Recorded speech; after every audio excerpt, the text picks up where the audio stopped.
नमस्कार साथियों, मैं पवन कुमार आप सभी का हार्दिक स्वागत करता हूं। साथियों, historical education and social YouTube channel पर आप सभी का स्वागत है। हमारे यहां पर हम तैयारी करवाते हैं आप सभी की एनटीए यूजीसी नेट जीआरएफ की। तो नेट जीआरएफ के साथ साथ साथियों आप मिलकर के तैयारी कर सकते हैं हमारे साथ मिलकर के TGT, PGT, first grade, second grade, KVS, NVS, DSSB, UP, GIC, GDC इत्यादि सभी प्रकार के कम्पिटिटिव एग्जाम्स, हिस्ट्री विषय के किसी भी कम्पिटिटिव एग्जाम्स को क्रैक करने के लिए, चाहे वो स्टेट लेवल का एग्जाम हो चाहे वो सेंट्रल लेवल का एग्जाम हो, आप हमारे YouTube channel historical education and social channel को ज्वाइन कर सकते हैं।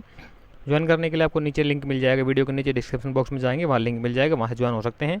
और इस चैनल के साथ साथ साथियों हमारा एक टेलीग्राम चैनल भी है, उसका नाम है UGC NET history UGC NET slash filler forum करके आपको सर्च करेंगे, सर्च बार में जाकर के टेलीग्राम पे तो मिल जाएगा। अदरवाइज आप वीडियो के नीचे डिस्क्रिप्शन बॉक्स में जाएंगे, वहाँ पर लिंक दिया हुआ, वहाँ से ज्वाइन कर सकते हैं।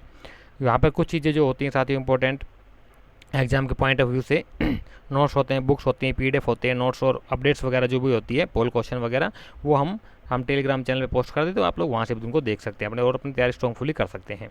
इसके साथ साथ एक हमारा व्हाट्सअप व्हाट्सअप ग्रुप भी है। व्हाट्सअप ग्रुप उसका नंबर है, आप नोट कर सकते हैं। वो उस नंबर पे आप मैसेज करिए, अपना नाम और अपना डिटेल लिख करके उस पर भेज देंगे, तो हम आपको वहाँ से ऐड कर देंगे आपको उस व्हाट्सअप ग्रुप में। तो उस व्हाट्सअप ग्रुप का नंबर नोट कर लीजिए, 9250710079। ये उस व्हाट्सअप ग्रुप का नंबर है, इस पर आप मैसेज करके आप ज्वाइन वैसे कर दीजिए, हम आपको वहाँ से ज्वाइन करा देंगे ग्रुप में। ठीक है, तो ये तो था डिटेल हमारे यूट्यूब चैनल के बारे में। अब हम डिस्कस कर लेते हैं अपने क्लास के बारे में। तो साथियों, जो पुराने स्टूडेंट्स हैं उन सभी को पता है हमारा मोस्ट इंपॉर्टेंट एमसीक्यू सीरीज चल रही है। इसी संदर्भ में हम आपका रिवीजन करा रहे हैं, फास्ट रिवीजन है, चैप्टर वाइज, टॉपिक वाइज। इसमें संदर्भ में हमारा पाषाण काल और आपका हड़प्पा सभ्यता, वैदिक सभ्यता क्लियर हो चुके हैं, और फिलहाल हमारा जो चल रहा है वो चल रहा है महाजनपद काल। इसके बाद चलेगा हमारा जैन और बौद्ध धर्म। ठीक है, तो इसी संदर्भ में 25 क्वेश्चन हमारे कल हो चुके थे कल की वीडियो में। आज का जो फर्स्ट क्वेश्चन है, क्वेश्चन नंबर 26, वो आपके सामने है, उसका आपने आंसर करना है।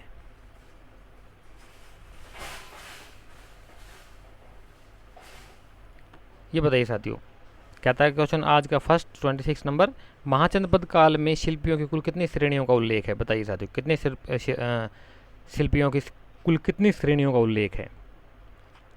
12, 18, 24, 64?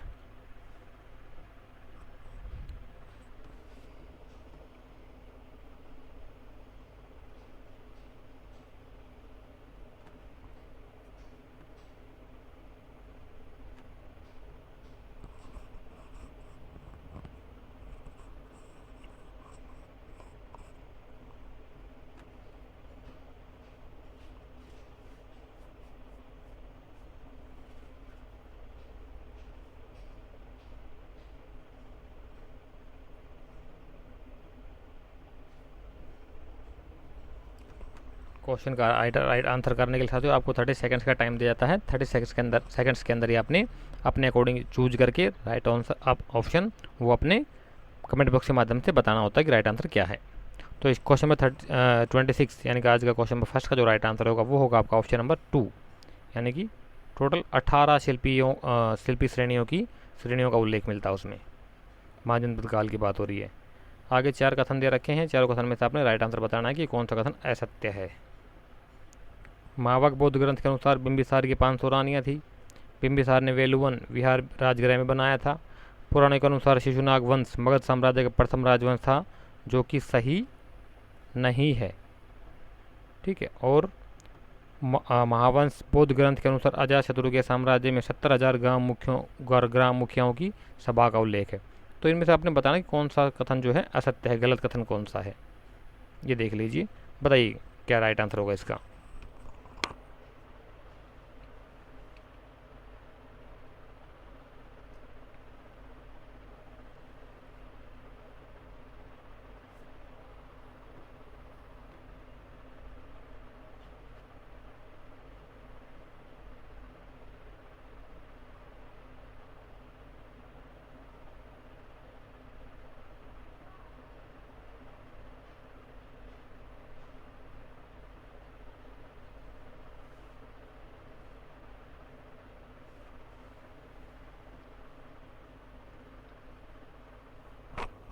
क्वेश्चन नंबर 27 का जो राइट आंसर होगा साथियों वो होगा आपका ऑप्शन नंबर 4, यानी कि ये जो बौद्ध ग्रंथ महावंश के अंदर नहीं है, ये उल्लेख मिलता हमें महावग्ग में, न कि महावंश में। चुलवग और महावग्ग 2 ग्रंथ थे ना, उनकी बात हो रही है।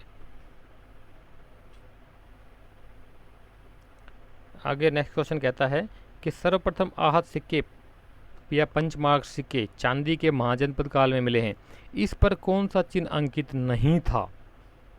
कुछ चिन्ह दिए हुए हैं, इनमें से कौन सा चिन्ह जो था वो अंकित नहीं था? हाथ सिक्कों की बात हो रही है। पेड़, मछली, हाथी, सूर्य। सबसे पहले प्राचीनतम सिक्के पंचमार्क सिक्के माने गए हैं। ठप्पा डाई के माध्यम से जो ठोक करके बनाते हैं ना, ठप्पा मार करके जो बनाया जाता है जिनके ऊपर, और विभिन्न प्रकार के चिन्ह मिले हैं उनमें, उनके ऊपर बहुत सारे चिन्ह मिले हैं, 30 से ज़्यादा प्रकार के चिन्ह मिलते हैं। और उनमें से पहले कहता है कि कौन सा चिन्ह जो है उन पर नहीं था। चांदी के होते सबसे पहले सिक्के, चांदी और तांबे के मिले हैं हमें सबसे प्राचीनतम सिक्के, महाजनपद कालीन 6th BC के आसपास के सिक्के मिलने शुरू होते हैं हमें।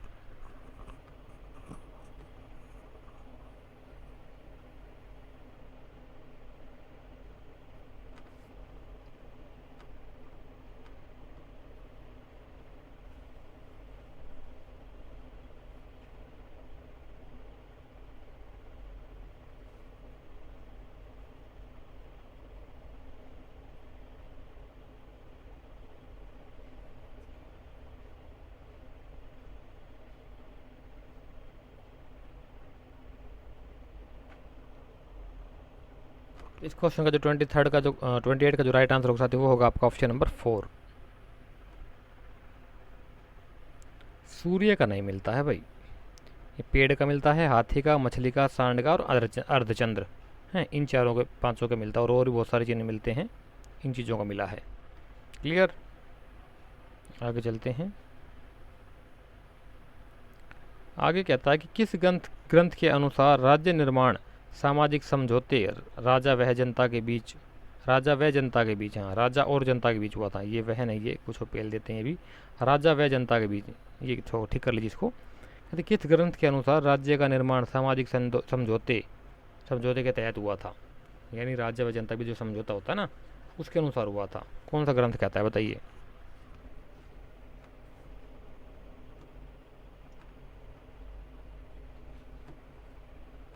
कि एक प्रकार से राजा और जनता के बीच में एक प्रकार का एग्रीमेंट है, उसके तहत राज्य का निर्माण हुआ था, ऐसा लिखा हुआ है। कौन से बौद्ध ग्रंथ में लिखा हुआ है बताइए, क्या राइट आंसर होगा इस क्वेश्चन का?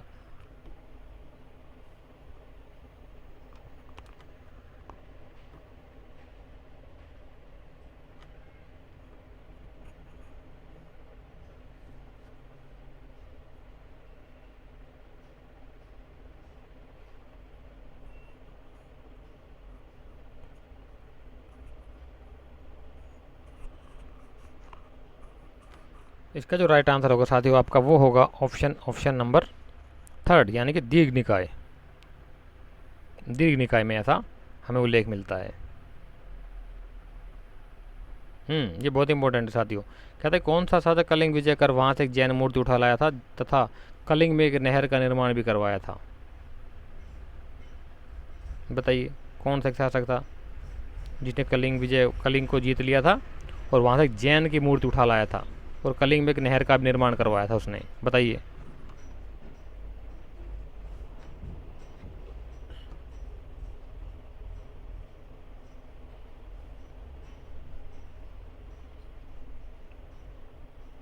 हाँ, एक एडिशनल इन्फॉर्मेशन देता हूँ साथियों आप सभी को।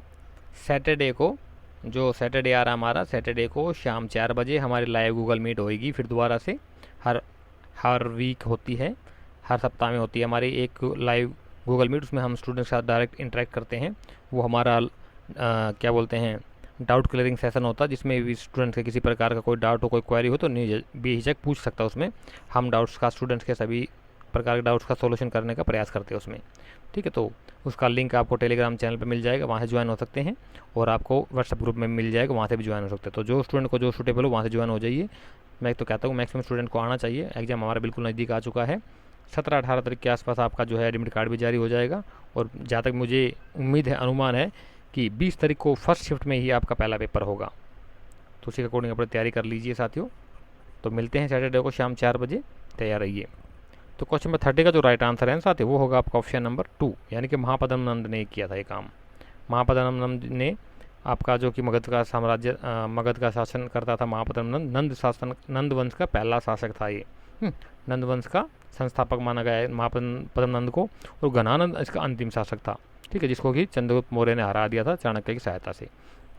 इसने क्या किया था साथियों, थोड़ा डिटेल बता देता हूँ उसकी। कलिंग को भी जीत लिया था, कलिंग जो उड़ीसा है उस वहाँ से जीत लिया था, और वहाँ से एक जैन की मूर्ति उठा लाया था, और वहाँ पे कलिंग में एक नहर का निर्माण करवाया था इसने, ठीक है। तो जरा बताइए साथ, उस जैन मूर्ति जो वहाँ गई हुई थी उसको वापस में मगध में कौन लेकर के आया था? महापद्म नंद के द्वारा जो जैन मूर्ति उठा ले गया था वो मगध में लाकर स्थापित करती, उसको वापस कौन सा शासक लेकर के आया था? आपके लिए एक और सवाल आज का, बताइए। आगे क्या था कि उत्तर भारत पर प्रभुसत्ता स्थापित करने के लिए 100 वर्षीय युद्ध किन राज्यों के बीच में लड़ा गया था? क्या बात है, बताइए साथियों, कौन कौन से राज्यों के बीच में 100 साल का युद्ध लड़ा गया था उत्तर भारत पर प्रभुसत्ता स्थापित करने के लिए? जैसे पूर्व मध्यकाल में तीन शासकों के बीच में युद्ध हुआ था ना कनौज को लेकर के, इसी प्रकार से प्राचीन काल में हुआ था ये। उत्तर भारत पर प्रभुसत्ता स्थापित करने के लिए कौन कौन से 2 राज्यों के बीच में 100 वर्षीय युद्ध कहा गया जिसको वो लड़ा गया था? बताइए राइट आंसर क्या होगा इसका।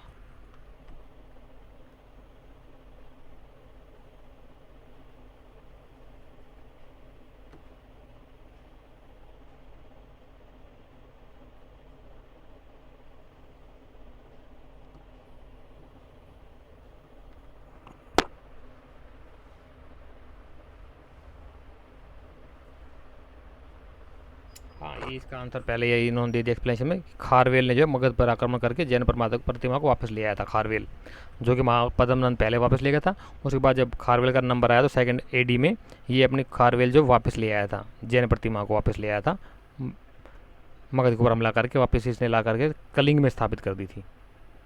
कहाँ पर? कलिंग में ला करके स्थापित कर दी थी वापस, ठीक है। इसका राइट आंसर यहीं पर दे दिया गया है, आपको मिल भी गया, अच्छी बात है। तो बताइए 31 का राइट आंसर क्या होगा?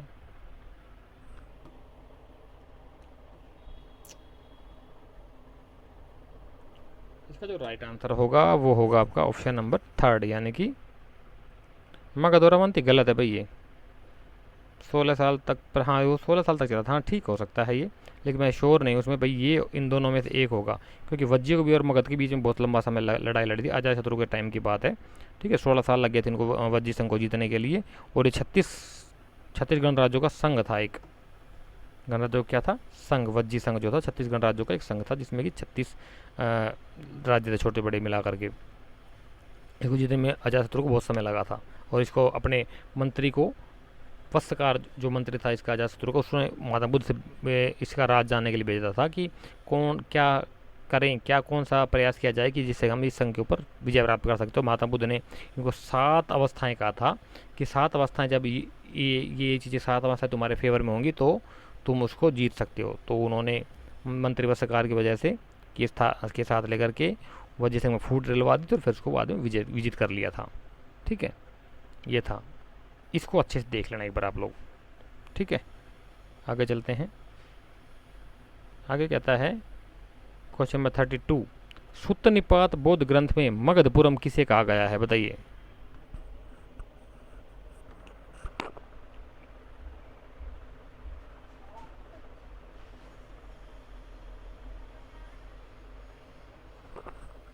सुत्त निपात बौद्ध ग्रंथ में मगधपुरम किसे कहा गया है? बताइए राइट आंसर क्या होगा इस क्वेश्चन का।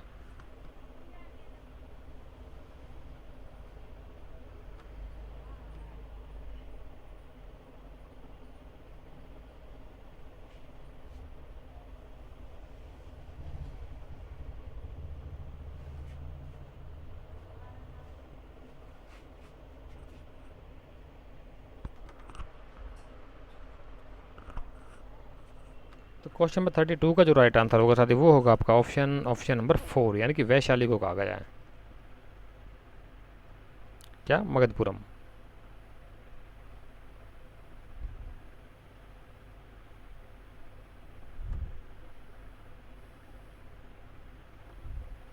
मिलान करना, सुमिलन करना आपने राज्य और राजधानी।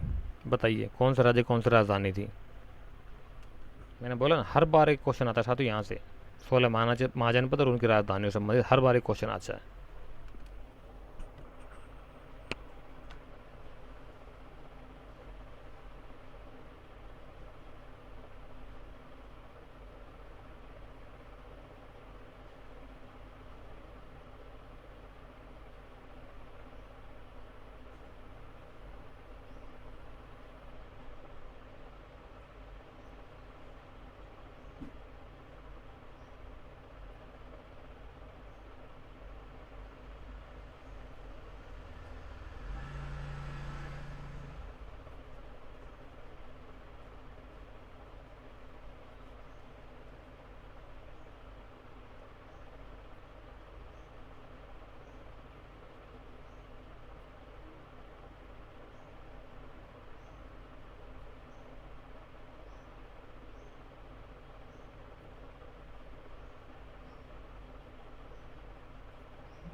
तो इस क्वेश्चन का जो राइट आंसर होगा साथियों वो होगा आपका ऑप्शन नंबर फर्स्ट,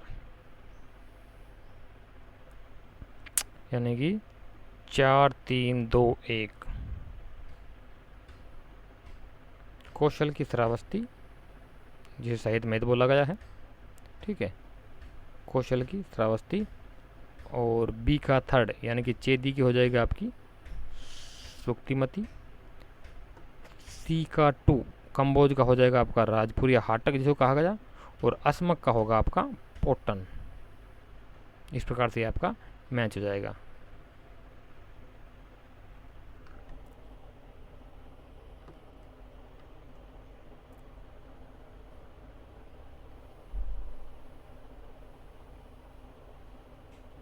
कंबोज सबसे उत्तर में स्थित था। घोड़े के व्यापार के कारण इसे शस्त्रोपवार्ता जीवी कहा जाता है। शस्त्रोपवार्ता जीवी किसे कहा गया, नेट का आया क्वेश्चन है साथियों, ठीक है। ठीक है, शस्त्रों के माध्यम से जो व्यापार करते थे ना, व्यापार करते थे शस्त्रों के माध्यम से, उन्हें कहा गया था शस्त्रवार्ता जीवी। और एक टर्म और मिलेगी आपको, इसको थोड़ा डिटेल में देखना, ये बहुत इंपॉर्टेंट बता रहा हूँ आपको, ठीक है। कंबोज सबसे उत्तर में था, अफगानिस्तान की तरफ में था, ठीक है। और यहाँ तो घोड़े का व्यापार होता था और शस्त्रों का व्यापार करते थे। तो शस्त्रोवार्ता जीवी और एक और टर्म में मुझे ध्यान नहीं रहा, वो देख लेना, मिल जाएगा आपको। कोटले ने भी कहा है इनको, और भी कई जगह इनका उल्लेख मिलता है हमें।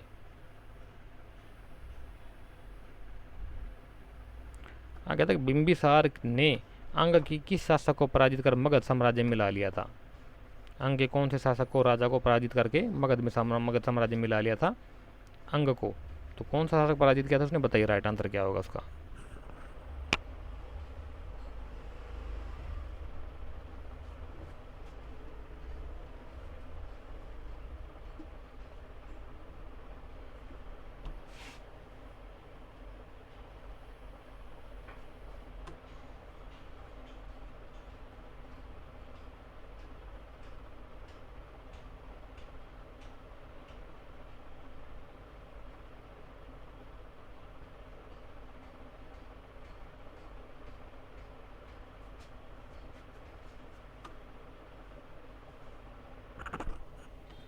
तो क्वेश्चन में 34 का जो राइट आंसर होगा साथी वो होगा आपका ऑप्शन नंबर 4, यानी कि ब्रह्मदत्त को जीता था।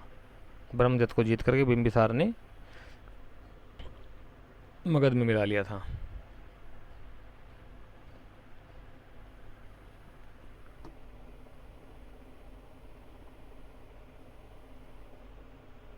कहते हैं सर्वाधिक प्राचीन महाजनपद जो आध्यात्मिकता एवं भौतिक उन्नति के लिए प्रसिद्ध था। आध्यात्मिकता तो सबको पता ही होगा, या पूजा पाठ वगैरह होती थी, मंदिर वगैरह ज़्यादा होते थे। आध्यात्मिकता, ऋषि मुनि वगैरह, श्रमण वगैरह ज़्यादा रहते थे। और भौतिक उन्नति मतलब हाँ, समृद्ध था, पैसे के मामले में, व्यापार के मामले में अच्छा था काफ़ी। बताइए कौन सा था वो। सिंपल क्वेश्चन है ये तो यार, इजीली आप लोग इसका आंसर कर सकते हो अगर करना चाहोगे तो, पढ़ा होगा तो आपने। बताइए इसका राइट आंसर क्या होगा साथियों।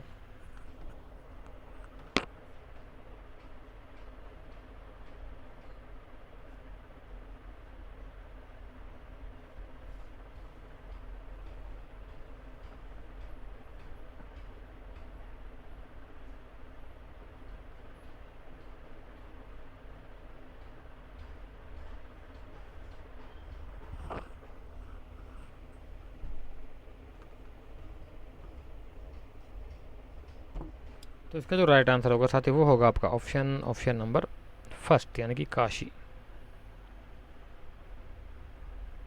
उत्तर प्रदेश में पड़ता है आपका काशी, बनारस, एक नाम और इसका वाराणसी।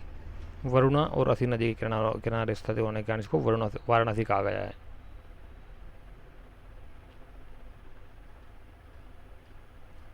प्रत्येक व्यक्ति अपने को राजा समझता था, ना कोई छोटा था ना कोई बड़ा। गणराज्यों के संदर्भ में यह उल्लेख किस ग्रंथ में मिलता है? बताइए साथियों, गणराज्यों की बात हो रही है। गणराज्यों के संदर्भ में ये किस ग्रंथ में मिलता है ये उल्लेख हमें?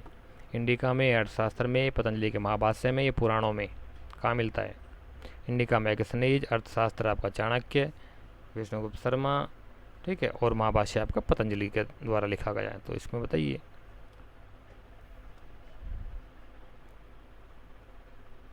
किस ग्रंथ में यह उल्लेख मिलता हमें?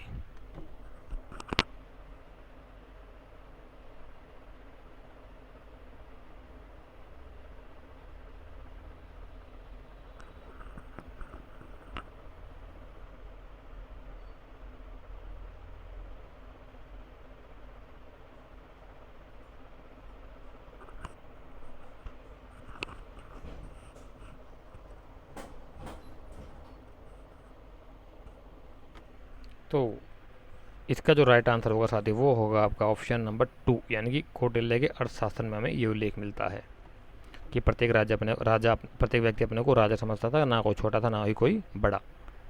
समतावादी समाज था उस समय का।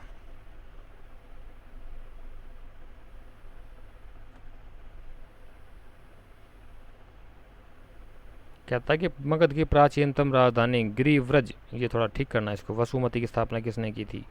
ये गिरिव्रज ऐसे नहीं लिखा जाएगा जैसे नो लिखा, वर्तनी की अशुद्धि है। गिरिव्रज ऐसे लिखा जाएगा।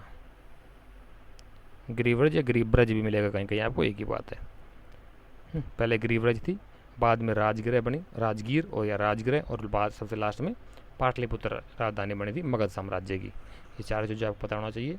किन किन का शासकों के टाइम में कौन कौन किस शासक के टाइम में कौन सी राजधानी थी, ठीक है ना, ये देख लेना अपना अच्छे से।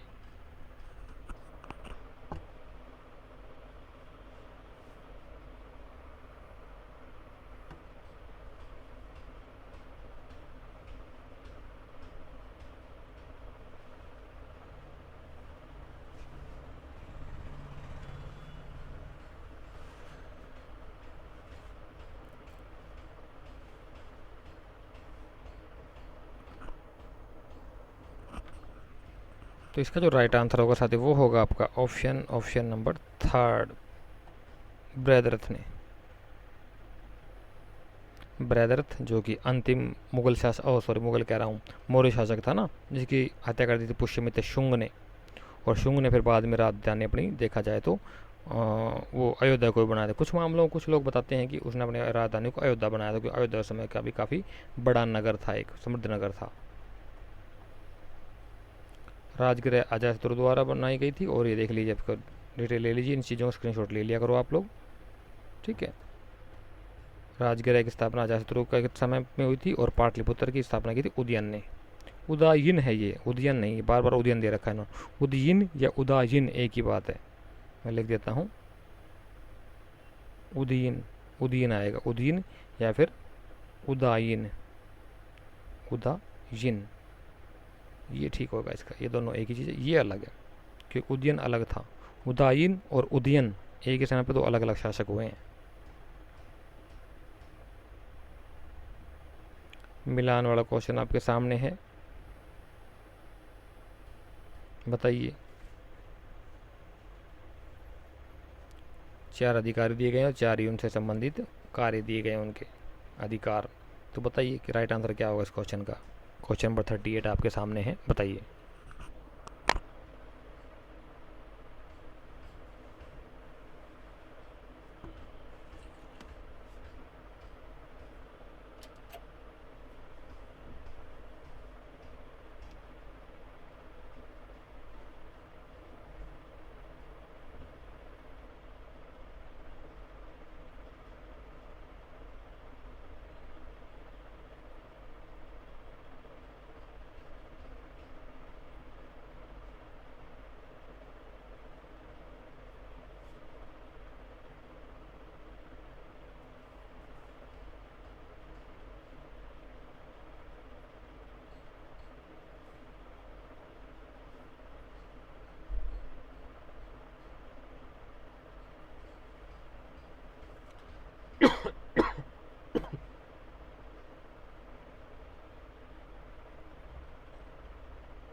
तो बताइए साथ उसका राइट आंसर क्या होगा क्वेश्चन नंबर 38 का।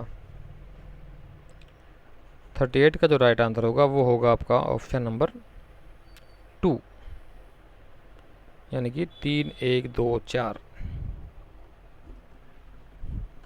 परिसा से संबंध हो जाएगा आपका संसद से। आज्ञा प्राज्ञापक आसन प्राध्यापक जो होगा ये आपका लोकसभा अध्यक्ष होगा। और ये श्लाघा ग्राहपक जो है ये आपका मतदान अधिकारी होता है। और गणपति होगा आपका मंत्रिपरिषद के सदस्य। 2 3 1 2 4 3 1 2 4 ये होगा आपका वही, ये इसका राइट आंसर हो जाएगा।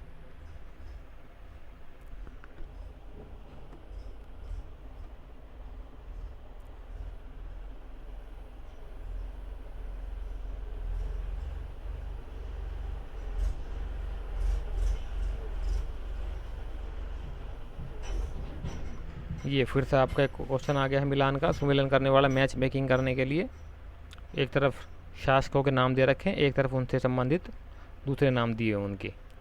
अलग अलग साहित्यों में अलग अलग नाम मिलते हैं इनके। तो बताइए साथियों किसका नाम क्या है।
तो क्वेश्चन नंबर 39 का जो राइट आंसर होगा साथी वो होगा आपका ऑप्शन नंबर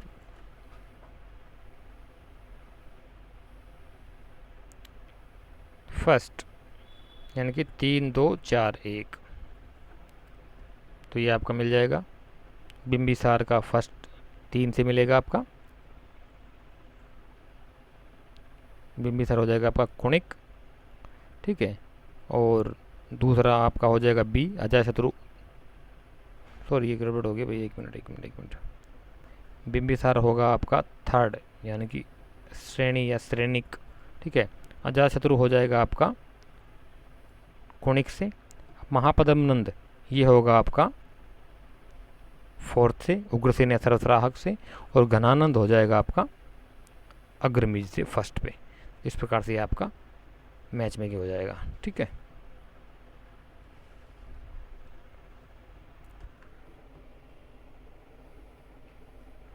नेक्स्ट क्वेश्चन में लेते हैं आगे। सिंपल क्वेश्चन है, क्या कहता है कि द्वितीय बौद्ध संगीति कालाशोक के समय वैशाली में हुई थी। कालाशोक किस वंश का शासक था बताइए साथियों। कालाशोक जो था किस वंश का शासक था।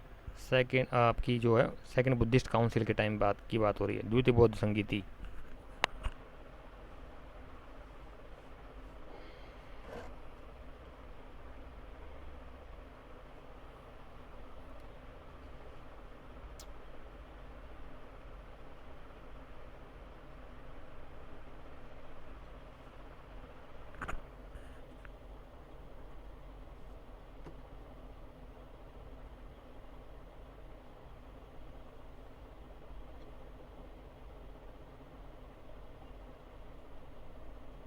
तो इसका जो राइट आंसर होगा साथियों क्वेश्चन नंबर 40 का वो होगा आपका ऑप्शन नंबर, सबको पता होगा। शिशु नागवंश का शासक था कालाशोक। कौन सा कथन सत्य है। 4 कथन दिए हुए हैं आपके सामने और आपने में से जो राइट कथन है वो चूज करना है। बताइए कौन सा कथन सत्य है। कहता है कि बौद्ध ग्रंथ अंगुत्तर निकाय व जैन ग्रंथ भगवती सूत्र में 16 महाजन पदों का उल्लेख मिलता है। ये वह नहीं है, फिर इन्होंने गड़बड़ कर दी, वह आएगा। बौद्ध ग्रंथ अंगुत्तर निकाय और जैन ग्रंथ भगवती सूत्र में 16 जनपदों का उल्लेख मिलता है। दूसरा कहता है इसमें 14 राजतंत्र था, 2 गणतंत्र थे। वज्र संघ में कुल 8 राज्य तथा मल्ल संघ में 2 राज्य, कुल 10 गणतंत्र थे। और या यह सभी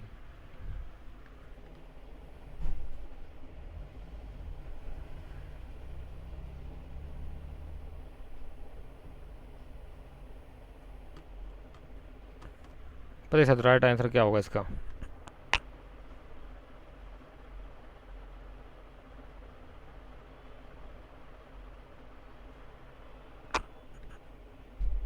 इसका जो राइट आंसर होगा साथी वो होगा आपका ऑप्शन नंबर 4, यानी कि यह सभी। ये भी सही है, ये भी सही है, ये भी सही है, चारों सही है इसके। क्लियर?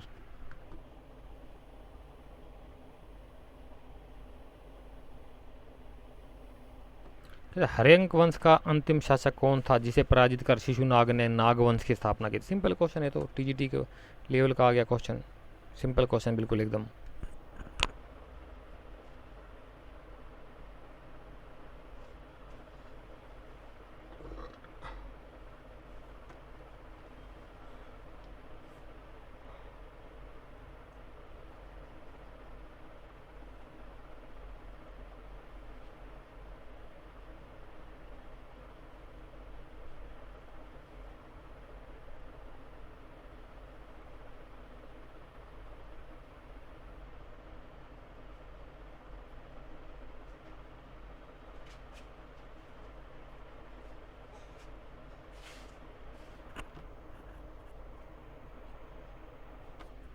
ये हमारा आज का देखा जाए तो अंतिम क्वेश्चन साथी, तो इसका जो राइट आंसर होगा साथी वो है आपका ऑप्शन नंबर 4, यानी कि नाग दशक।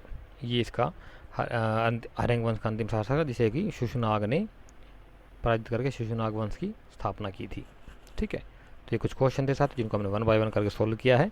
नेक्स्ट वीडियो में हम लेकर के आएंगे आपके लिए जैन धर्म और बौद्ध धर्म से संबंधित कुछ क्वेश्चंस टॉपिक वाइज।